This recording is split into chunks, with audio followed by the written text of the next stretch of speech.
It has been 6 days since the FBI executed a search warrant and seized at least 24 boxes of material from former President Trump's Florida home and resort, Mar-a-Lago. The dramatic developments each day since have left us with more questions than answers. Here's what we know.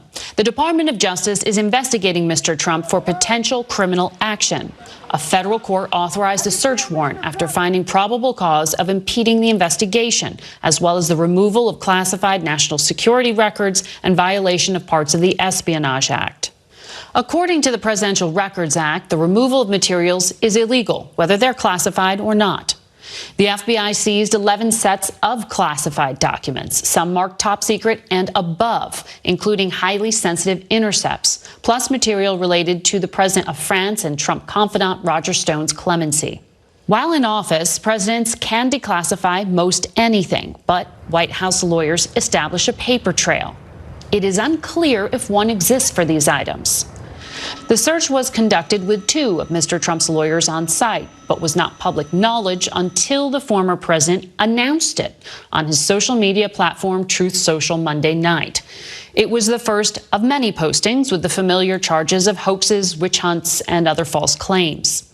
The outrage from his supporters was fast and furious. I want to know what led to this. I think every Republican believes that the FBI, when it comes to Trump, and other organizations have lost their mind. This should scare the living daylights out of American citizens. The way our federal government has gone, it's like what we thought about the Gestapo and people like that. Threats against law enforcement spiked dramatically online, using extreme rhetoric not seen since the days leading up to the January 6th attack on the Capitol. Any threats made against law enforcement, including the men and women of the FBI, as with any law enforcement agency, are deplorable and dangerous. Thursday, Ricky Schiffer, a Navy veteran who said he was at the Capitol on January 6th, was shot and killed by police following his armed attempt to breach an FBI field office in Cincinnati, Ohio. While the standoff with Schiffer was still ongoing, Attorney General Merrick Garland offered a rare public statement defending the search. I personally approved the decision to seek a search warrant in this matter. The department does not take such a decision lightly. A court then agreed to Garland's request to unseal the warrant. Trump's lawyers did not object. That warrant gave us some insight Friday into what was seized. The DOJ investigation began months ago following the National Archives' discovery that some of Mr. Trump's presidential records had not been turned over as dictated by law. The former president acknowledged he'd taken material to Mar-a-Lago after he left office and returned 15 boxes in January.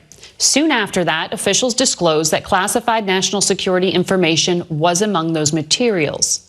This spring, a federal judge issued a subpoena in search of further records that investigators believed he failed to turn over. On June 3rd, federal agents returned to Mar-a-Lago to discuss additional material that was missing. CBS News has learned that a Trump attorney certified in writing after that meeting that all classified materials had been removed from Mar-a-Lago. DOJ suspected that was not the case, which triggered the FBI's retrieval last Monday.